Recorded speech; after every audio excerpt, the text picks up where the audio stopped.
No rules, no limits, no excuses. No boundaries. All right, let me try it. Today's hit music starts now. What do you say we turn it on? AFN Rota, the Eagle, serving America's best. Would you like to see the big guy, the skipper, the head honcho? Good morning, Captain. Good morning, Captain. You're listening to Morning Joe with the CO.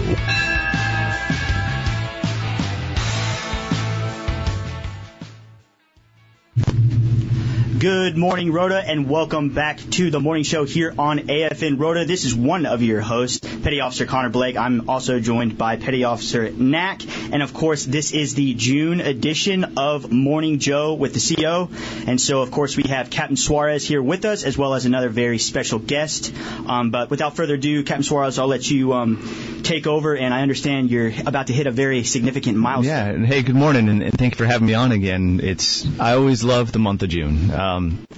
And this year, it's special because we hit 2 years here in Rota. We showed up June 10th, I believe June 10th, way back in 2022. And so we've been here for 2 years now. And I vividly remember that the captain before me kept telling me how beautiful the weather was, a lot like it is right now, 75 degrees, a couple of clouds here and there. And then when the plane door opened, I was hit with 95-degree Levante winds as the welcome to Rota.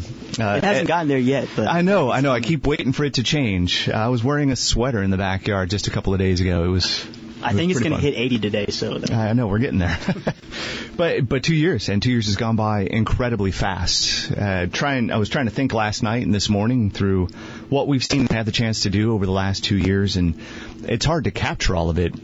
From the guests that we've had here, we've had the chairman of the Joint Chiefs of Staff, the CNO, the MCPON, we've had numerous congressional delegations and visitors from a couple of combatant commands, to the ships that we've hosted here. We've had Six Fleet's flagship. We've had ships like Herschel Woody Williams, one of the weirdest looking ships that you'll ever see.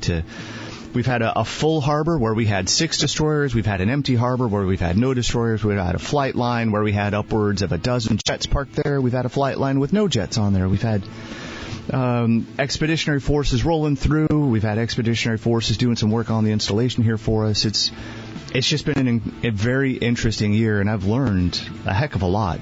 But I think the most important thing I've learned is just how good the team is here, whether it's the folks that I have the chance to work with every day as part of the installation. They're incredibly dedicated, passionate professionals who every day are finding a way to help make sure that the warfighters have the chance to get out there and do their job. To the warfighters themselves, and watching everything they go through and getting the ships ready to deploy, the training and maintenance cycles they go through before they head out to sea and execute the most complex missions destroyers execute, the ballistic missile defense mission. It's just humbling, and having the chance to work with folks like EOD, who I've never had the chance to really work with, and the Seabees, who I've only rarely had the chance to work with, and watching what they do, to Naval Facilities Command and how they manage 50-year-old buildings that house all of us here. It's humbling, and I'm really, really proud of being a part of this team. And I've watched my kids grow up here in Spain. So they showed up as 6- and 8-year-old kids who were excited but not sure what it was like to live here in Spain, and now they're 8- and 10-year-old kids who are trying to run the house for us. It's really goes by too fast. It does. It really does. It's just been really cool. It's been really cool to be here 2 years. So I'm sure you feel the same way, though, right? It just flies by. It does. I'm about to hit 3 years, and I'll second you on that and just say, since I showed up about 3 years ago, it's been a masterclass to watch the installation. Before here I was on Coronado, but I was ship's company on a carrier, so you don't really get to see what the base is doing to support you to be ready to go at all times. And I mean, Naval Station Rota it's one of a kind. So yeah, and this is my first time being part of a base too. I've been a helicopter guy through and through, so I've always been on the receiving end of it. To have the chance to help see that support. And the way that we give it's impressive. And then, of course, you said Rota's one of a kind, and the very unique flavor here is that we're on a Spanish base. Yep. So I'm an installation CO without an installation. So I've got an amazing team that is here because the Kingdom of Spain is an amazing host, and we have such a strong partnership here. All of the missions that we can execute those with the Spanish, and we've demonstrated that time and time again over the couple of years I've been here, whether it's the ships going out there and working with their sister ships, or HSM 79 able to execute some complex missions with the Spanish aviators, to the way that the CBs and EOD and the Air Force all work with our Spanish hosts here. And the chance I have to work with Alardid and get to know some of the mayors in the towns around us, and the support that they provide to our families and the community, it's incredible. Every day I'm in the office, I feel incredibly lucky to be working here with this team and with the mission that we support. It's a privilege. It really is it's a small little city operating and everybody gets taken care of. It's awesome to see. It really is. But, speaking of that, sir, I understand we're about to kind of get into a chaotic season here on NAVSTA. Yes. So summertime is chaos here in southern Spain, and we have beautiful weather. And one thing I don't know that we always think about, we have the chance. The Navy pays us to live in a place that most of northern Europe goes to for vacation over the summertime. So for 10 months out of the year, we get to enjoy Rota, Spain as part of the community, and it's just the community enjoying Rota, Spain. For 2 months out of the year, we have to share it with the rest of Europe. So it does get pretty chaotic here. People love Rota in the summertime. They do. It's amazing beaches. It's amazing culture. It's amazing community. But it does come with some risks with us here. We talked about the heat a little bit. The heat's going to get here as much as I don't want it to. It's going to get hot. And that heat brings its own set of challenges. We've got to make sure that we're hydrated, that we're covering up, that we're using sunscreen, that we're taking care of ourselves and looking out for the people around us. In Rota, with all the people that come here, got to be careful of things like petty theft that tends to rise over the summertime. This is an incredibly safe community, but with all those tourists come some folks who are looking to get a quick buck out of your back pocket. So I would remind people, as the summertime comes, we look forward to enjoying that, to just have fun while you're out there, but have a plan to take care of yourself and get yourself home safely every night, and take care of yourself. Know what helps keep you running safe, and take care of your shipmates, whether that's a civilian, it's a contractor, it is one of your Spanish friends, it's an airman, doesn't matter. They're all shipmates to us here. Take care of your shipmate. Make sure that you're looking out for them too while you guys are out there. Yeah, I would definitely say the summertime is the best time to walk to your destination. Absolutely. Rather than, obviously the parking is going to be, a nightmare, just because all the spots are filled up. Yep. But then, like you said, like with petty theft, like driving your car somewhere and then forgetting to lock your car, it's just an easy opportunity for someone to see what you have going on. But and taxis too. Taxis are great except for July and August. Yep. It's almost impossible to get a taxi. Yeah. I remember waiting for hours and then deciding just to walk home from downtown Rota. Absolutely. Okay, well, with that, sir, I'm going to take a quick song break. Yeah. But when we come back, I want to introduce our special guest who can also kind of help us figure out a way to mitigate some of the hazards that we have coming up in summertime. But first, we'll get back to the music. Up next is a good summer song. This is a bar song, Tipsy by Shabuzi, right here on AFN Rota the Eagle. Welcome back to Morning Joe with the CO right here on AFN Rota the Eagle. We are here with Captain Suarez. And, Captain, we have a special guest in studio today. You want to introduce him for us? And I think we're going to talk about 101 critical days of summer that are coming up. We are. But before we get to the guest that we have today, I do want to take a moment to thank the guest that we had for the high school graduation. So we had the astronaut, Colonel Mann, come out here and meet with elementary school kids, with high school kids, with Squadron, with a couple of other folks around the installation. She took a lot of time out of her incredibly busy day just to meet with a bunch of people and then speak at the graduation. It was something I think that those high school graduates will never forget, having an astronaut who spent time in space, 6 months in space, come talk to them about the ability to achieve dreams and to watch where life takes you. And because she didn't want to be an astronaut when she first joined the Marines, she just wanted to be a Marine flying F-18s and ended up out in space leading a mission. So that was really cool. But on to the guests that I have the chance to hang out with this morning. So I've got Mr. Lauren Blakely, my safety officer. And for those who are listening, our safety program here is absolutely phenomenal. So the most notable part of it is the awards that we keep receiving. But I think for everybody who's out there, the fact that you have such a good chance of going home every day with 10 fingers, 10 toes, it is directly attributable to the fact that Mr. Blakely and the team that he's put together and leads works so hard to identify all the risks and hazards that exist out there and help us find ways to safely mitigate those so everybody can go back to home and visit their family or have fun with their friends. So, Lauren, thank you for joining us and welcome. It's good to be here, Captain. I love coming in and talking about what we do in the office and for everybody on base. And to me, the award is: did we win today? Did everybody go home? Everybody went home. Okay, it's a W. We fly the W flag because I'm a Cubs fan. Got to put the W flag up, And to me, that's my reward. Sure, having the recognition from the CNO the last 2 years, and then the Navy League for the entire Navy this year. It's phenomenal. And it's indicative of the special folks, the special team we have here on Rota. And it's really a team effort. It's not just my office. Sure, we're the tour guides, but it's everybody that gets on the bus that wants to be, part of the program we have here and making sure that their brothers and sisters and friends and families that come here, they have a good experience and they leave successful. So that's what it's all about to me. So we got you here specifically because it's summertime, and I think we always talk about the 101 critical days of summer. Can you explain to that what the 101 critical days of summer are? Yeah, Captain, this safety initiative started way back when I was, I think it was either third class or second class, and of course that was last century. The 101 critical days is the 101 days from Memorial Day to Labor Day. And that signifies the summer as far as DOD is concerned. But the important thing is that is where we lose a good 60% of our people for a year. That's where most of the mishaps happen, especially off-duty mishaps.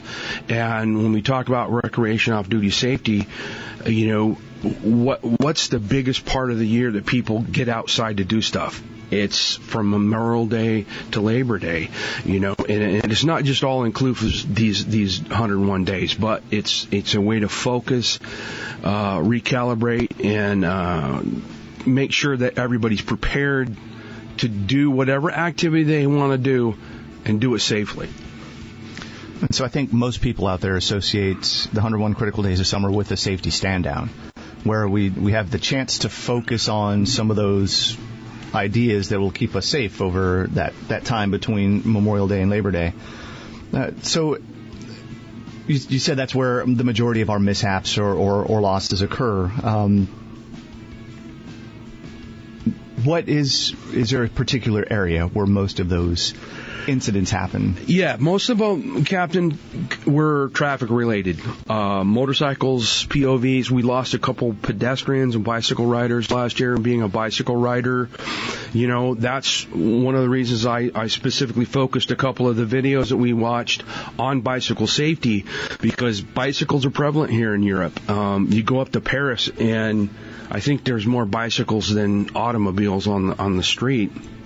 And it's a good way to get around, but it befuddles me when we lose pedestrians.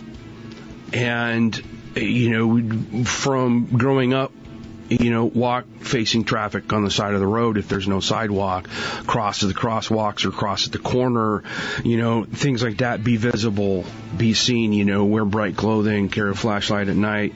Here on base, wear a reflective belt, that kind of stuff. And we teach people how to successfully drive if they're under 26.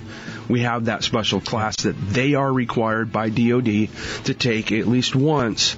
And then, I've got a AAA class. And motorcycle safety, you have to be qualified to ride a motorcycle on the base. And if you're active duty, you have to be qualified to ride a motorcycle anywhere, base or not. So when you say we've lost bicycle riders and pedestrians, you're talking Navy. Navy, right? So Navy. Navy-wide, it's an issue not just here in Rota. but in the Navy. And I think one of the unique things that we face here in Spain, it took a while for me to adjust to the fact that crosswalks are inviolable. As soon as I step into a crosswalk, traffic stops. But it's not the same everywhere else we go. So when we've gone on trips to Portugal or to France or to Italy, having to recalibrate what happens when I step into the street took a little bit of mental effort. Yeah, couldn't expect everybody just to stop for me when I stepped out there. Yes, when you're a pedestrian and you're going to cross that crosswalk, that's your lane to cross. However, as a pedestrian, you have to understand that piece of steel, that's 1,500 to 2,000 pounds, is not going to stop on a dime. It's not a Bugs Bunny Roadrunner cartoon. Yeah. Sorry, you have to stop, look, make eye contact with that driver, and give them the opportunity to slow down and come to a stop before you step into that crosswalk. Yeah, I don't think I observe that from all of the pedestrians I see out in town. That's for sure. Especially the ones that have their phone in their hand and they're staring at their phone and they step off the curb. They don't even look to see if the driver's coming. I do notice that every now and then here on the installation as well. And I would ask people, just if you're crossing the street, put the phone down and pay attention to what's happening on the street. I'm sure the conversation will pick up in the 30 seconds. Literally in traffic, you should probably not be on your phone. You should probably not be on your phone. And when you're driving, I do notice that when people are driving too. Please put your phones down, take it away from your head, take it out of your hand while you're driving the car. You pay attention to what's happening on the road so that we can all be safe and head home. So what are some of the concerns that you have specifically here in Spain? Is there anything that you worry about here? The traffic would probably be the number one worry that I have, Captain. And case in point, the morning of our safety stand down, we had everything set up. My crew, Brooks Beal and Avery Yang, had everything set up. And I'm standing outside, enjoying the morning because it was a nice, cool, but bright morning. Yeah. And I was watching traffic, and in a less than 10-minute time span, I observed about 15 vehicles go cross in front of me there at the theater. 8 people had their phone in their hand. Yep. And there was probably 6 that didn't have a seatbelt on. Oh, that's surprising. And, and I'm like, you can physically see there is no shoulder harness, and that's a fairly new car. Got to have a shoulder harness. So that's probably the one that it's the least. I don't know how to word it, but it's the one that we can least focus or affect. As my point of view, we can put the training out there, put the information out there, but the people have to take it on board and consciously put your phone away. Put it in the seat, put it in the purse, put it in the glove box, throw it in the back seat. Focus on driving. Yeah. So the one that we can least directly affect is that the individual will of that person and their decisions that they make. Yeah, it is tough. Trying to give them all the tools that we can possibly give them, trying to give them all the information to help them make the right decisions. It is still up to us to make the right decisions when we're behind the wheel or we're out there in traffic. It's definitely been surprising to me since joining the military to find out how many people join at 18 or even older, and they just don't know how to drive. But then, because I'm from Florida, but a lot of people from New York, or other big cities, they have public transportation. So it just wasn't something that they really needed to do. But that's why I think it's so great, that the Navy and the rest of the DoD looks out for us and gives us these tools to keep ourselves safe, especially during summertime. But on that note, sir, I'm going to do another quick song break. Okay, and then, sounds good. Speaking of tools, when we come back, I want to talk about tips and tricks to get us through this summer safely. But first, we're going to get back to the music. Up next is Creedence Clearwater Revival. This is for Safety-O, and it is Born on the Bayou. Welcome back to Morning Joe with the CO right here on AFM, where we are joined by Captain Suarez and our safety officer, Mr. Lauren Blakely. Yeah, so we were just talking in the music break about different types of music and trying to find new kinds of music, and it went into a concert that Lauren, you went to with your daughter in Paris. And funny, last time I was on here, I was castigating Apple Music's Top 100 100 albums and how Taylor Swift shouldn't be anywhere near Kind of Blue. And I hope that everybody here knows what Kind of Blue is, the album. And after that, I got quite a few notes or comments from Swifties. How dare. That was a bold move, sir. Yeah, and that led directly to me going to Taylor Swift in Madrid. So the family and I went to see Taylor Swift up in Madrid, which was cool. I don't know how you can perform for 3.5 hours, like back-to-back nights. What she does, just from the purely performance standpoint, whatever you think of her music, is absolutely astonishing. It's an amazing show. It's an incredible show that she puts on. And feeling the stadium shake as everybody gets into it, and listening to almost an entire stadium of 67,000 people sing word for word with her as she goes, you can tell the impact that she has on a lot of those people. But what made me think of that is we were talking about hearing protection. So I had earplugs in there because over the course of going to so many concerts, you start to notice what hurts, what doesn't. So I wear ear protection. So that's one indication that I'm old. But it is also a reminder of how safety kind of infuses itself into everything that we do, because hearing protection is something that safety cares a lot about, and hearing conservation and making sure that we have the right equipment to keep us safe and keep us moving after we go to something. So, as you were saying, trying to get everybody home, that's the big win, trying to give everybody all the tools that they need to preserve their body and their health, because we're only part of the Navy for so long. So whether it is for an enlistment or it's for a 40-year career, eventually you walk away from the Navy. And Lauren and his team have all these great tools to help us make sure when we step out of uniform, we've still got as much of our body and our health with us to continue on and enjoy the rest of our lives. So I just thought it was funny that we're both, talking about wearing hearing protection while we're in these concerts. And being a guy that's had hearing aids for the last 2 years, I am passionate about protecting people's hearing, because it's frustrating when I'm sitting at the dinner table and my daughter is at the other end of the dinner table and 6 feet away, and she says something to me and I can't understand what she says. And I have to ask my wife or myself, what'd she say? After a while, it really, really affects me, because the knowledge and the technology and everything with the noise canceling headphones that the hearing devices, the speakers that they have in the headsets for air crewmen are way leaps and bounds above what I wore back in the 80s and 90s and early 2000s. And here I am, I can't really hear anything above 3,000 hertz. So it's passion for me to make sure that everybody out there does not go through what I'm going through on a daily basis. Tinnitus, still a lot they don't know tinnitus, but other than the fact it's not your ears, it's something in your brain. There's a disconnect, and it's almost like an art gap zapping back and forth, and that's where it comes from.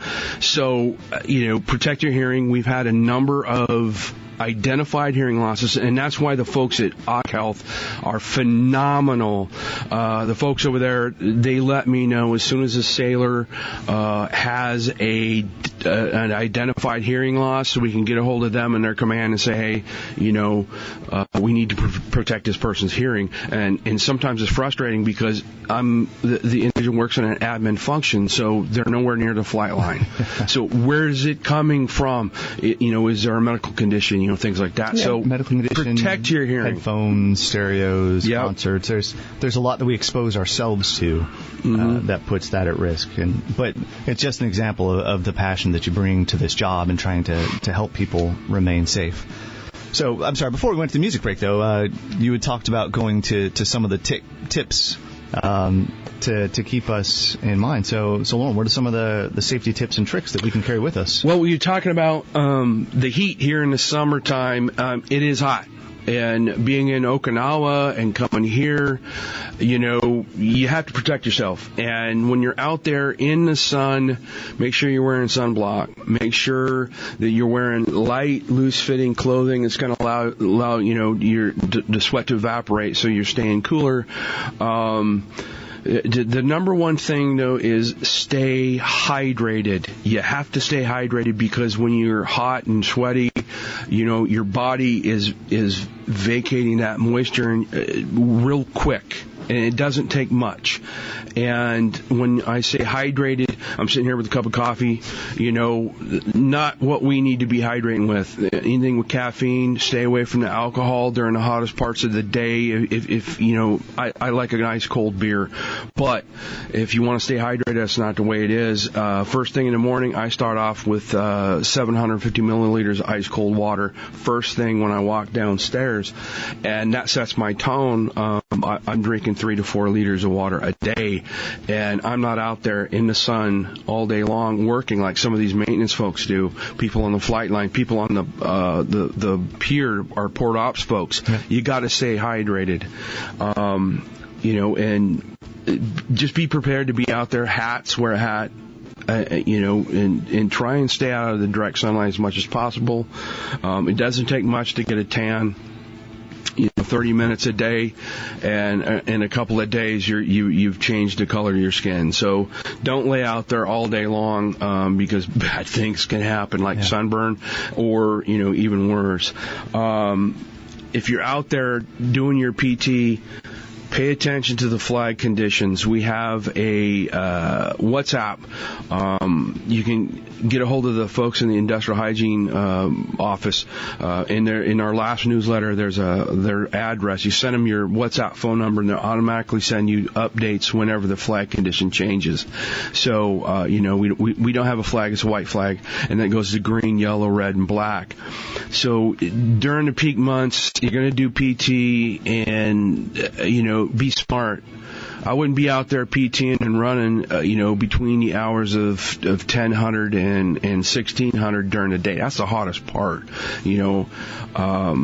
I really don't recommend that anybody go out and do any kind of strenuous exercise unless you're acclimatized. You've been doing it for a while, and if you're not, you're brand new. This is for the brand new folks. Ease into it. Don't, run out there. I'm gonna spend all day out in the sun. Not the way to do it. You got to be smart. And it is PCS season, so we will start to have a lot of new families and sailors and airmen showing up here and working through some of that. Yep. And hopefully we have some big football linemen get off the plane this year. So, all right, Coach. Grill safety. Everybody loves the Thanksgiving pre-holiday stand down because I showed the turkey fryer videos. Well, barbecue, I'm sorry, but it's just as hazardous. Gas bottles, it's compressed gas. Okay, gas under pressure. If there's a leak, gas is going to come out. And you don't want it coming out while you've got the barbecue lit. So inspect your gas grills at least once a month. Get that bottle of soapy water, spray the hose, the fittings and everything. Make sure you don't have bubbles.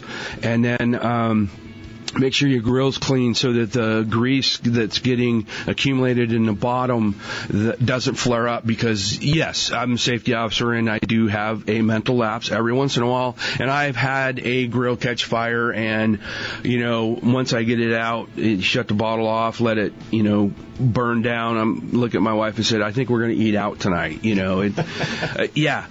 I'm human. So learn from my mistakes and just make sure your grill's clean. And if you're using a charcoal grill, and I love the flavor of a charcoal grilled steak or piece of chicken, soak your briquettes for 15 minutes and then light them, and do not put more fluid on there after it's lit.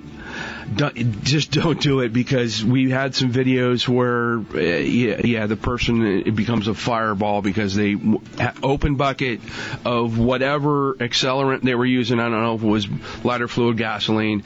They poured on there, and next thing you know, it's like a napalm bomb going off. And so just protect yourself. Be smart. Don't put anything on the grill after it's already lit. Yeah, and one thing you said, learn from your mistakes. So for everybody out there who's had a little bit of experience under their belt, there's generally a bunch of mistakes that come with that. So please don't hesitate to share those mistakes with the folks that are around you. If you see somebody starting to do something that you've already tried and found out doesn't work very well, then don't be afraid to tell them. Like, hey, maybe don't do that with a lighter fluid. And look, my forearm's got no hair. That's why.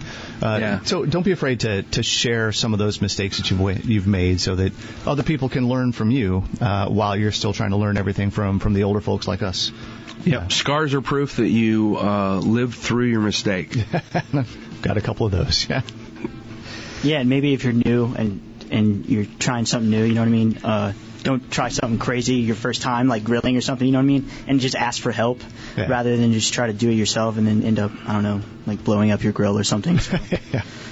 All right, there are the tips and tricks to keep you safe this summer. Thank you, Mr. Blakely, for that. We really appreciate it. But now we're going to go back to another quick song break, and then we come back, sir. I want to talk about some upcoming events for the rest of the month of June. So everyone stay tuned. You're not going to miss it. There's a lot of awesome stuff coming up. But first, up next is Chapel Rowan with Good Luck Babe right here on AFN Rota the Eagle.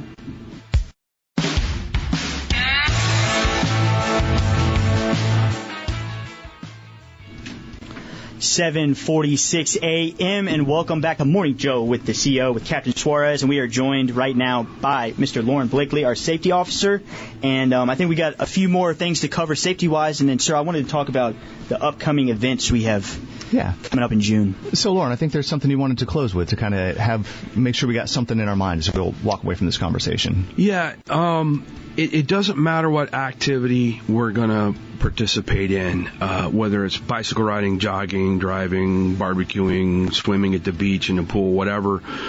The most important thing to take away from our conversation here, Captain, is whatever you're going to do, doesn't matter.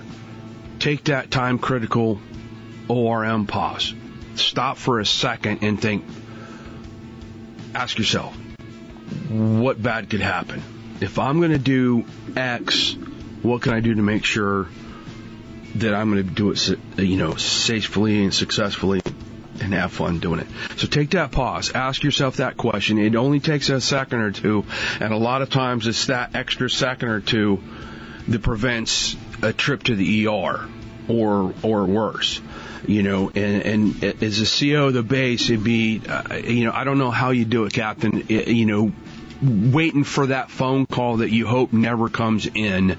And, it's a key. Doesn't matter what it is. If you're at work, at home, whatever, take that time critical ORM pause. Ask yourself, hey, what bad can happen? And guarantee you do that, 99.9% of the time you're going to come through it, and it's going to be a pleasurable experience.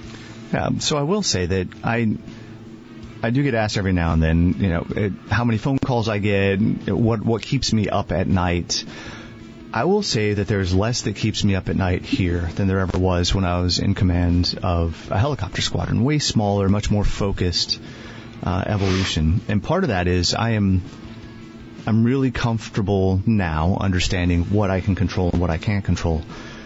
But I also realize that the team that I have here, it is all people dedicated to their individual jobs. So that phone call that I hope never comes, I will always hope that phone call never comes. But I'm far more confident that it won't come because of folks like you, because of folks who are professionals in their fields and dedicated to that job. So thank you for what you do as our safety officer, for working to ensure that we get that win every day and everybody gets to go home to their families, their friends, and to what they want to do when they're not at work.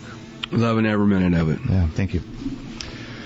Thank you so much. And speaking of safety and grill safety, sir, I understand there's a cookout coming up. Yeah, so tomorrow there's a Juneteenth cookout. The diversity committee and over with the Rota USO. And this is a nod to, sorry, I'm trying to pull up the right thing here. This is a nod to the fact that June is Pride Month and recognized by DoD. And in this month, we celebrate the principles of inclusion, belonging, and equal opportunity for DoD civilian employees and military members, regardless of their sexual orientation or gender identity, and the fact that they are able to serve with honor the same way that I am. So this is, I'm sorry, not Juneteenth is not part of that, but June is part of it. I completely conflated two different things. My sincere apologies to the Diversity Committee. I saw Diversity Committee thought about this as Pride Month. Juneteenth is a celebration of June 19th, and it was a formal declaration for freeing enslaved peoples down in Texas, the first place that it was actually signed into legislation. So this is a relatively new federal holiday that was enacted in, I believe it was 2021, just before I got here, or 2022, just before I got here. So come join us for the Juneteenth cookout. It is over by the USO with the air terminal hosted by the Diversity Committee and the Rota USO. The Pride Run, and I think this is where I got confused, the Pride Run is also coming up, and this is part of Pride Month, and that is this weekend, 10 to 12 over by the fitness center. So join us in the fitness center parking lot, and last year we had the chance to participate, and that was a whole lot of fun.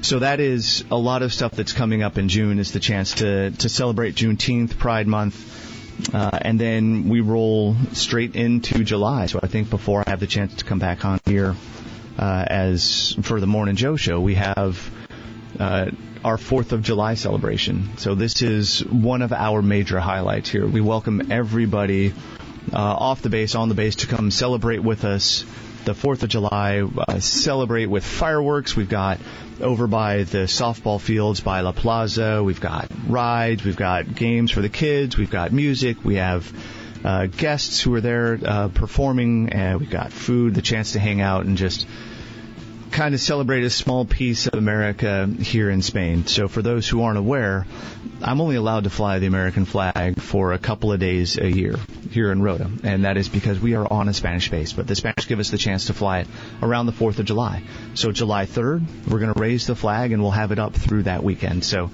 this is the chance for us to tap back into what it means to wear the cloth, to serve the country, and revel in the fact that we are Americans from a very unique country that has an incredible beginning that is still, in my mind, the beacon of hope for liberty, for freedom, for democracy. So got all that fun stuff that we have the chance to look forward to in July. But what are you guys going to do? I don't think you guys get a lot of questions. What are you guys going to do to celebrate summertime? I have not been to that festival yet, the 4th of July festival, but I think I'll check that out this year. And but for the past couple of years, I've covered that flag raising ceremony. Yeah. And I absolutely love that. It's so cool. It is so cool. Yeah. And it's just special because it's like the one day a year that we can do that. And just to see all of the branches on base kind of come together too. Yeah. I always love making those videos. But definitely the beach as well. Yep. Yeah. The beach. I am from Florida, so I will be in my natural habitat, at the beach by my house, so that's where I will live. So you just reminded me with the flag raising ceremony. So when I spent some time over in Iraq, and I remember I was on a really, really small FOB, so we didn't have the chance, a forward operating base, we didn't have the chance to fly the American flag. So I remember when I got back to the States and I heard colors every morning, I could still remember getting goosebumps hearing it, because it's something that I didn't hear for over a year when I was over there. It's kind of the same effect now. So any other base throughout the United States and parts of Europe, you will hear colors every morning, and you will hear taps every night. And if you're near ships, you'll hear the national anthem play as they raise the flags. But we don't get that option, or we don't get that opportunity here very often. So it is one of the few chances we have to play colors, to play the national anthem, to raise the flag, to be a part of that, something that we take for granted almost everywhere that we work in the Navy. I think it's a truly special opportunity, and I genuinely love that, and I'm really looking forward to it. But Lauren, what are you planning on doing this summer? Whatever my wife wants me to do.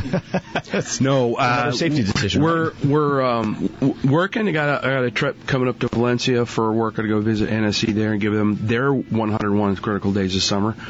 We're going to do a little traveling. It's my daughter's high school graduation gift. We're going to take her to Scotland so she can see the hairy cows in a castle or two.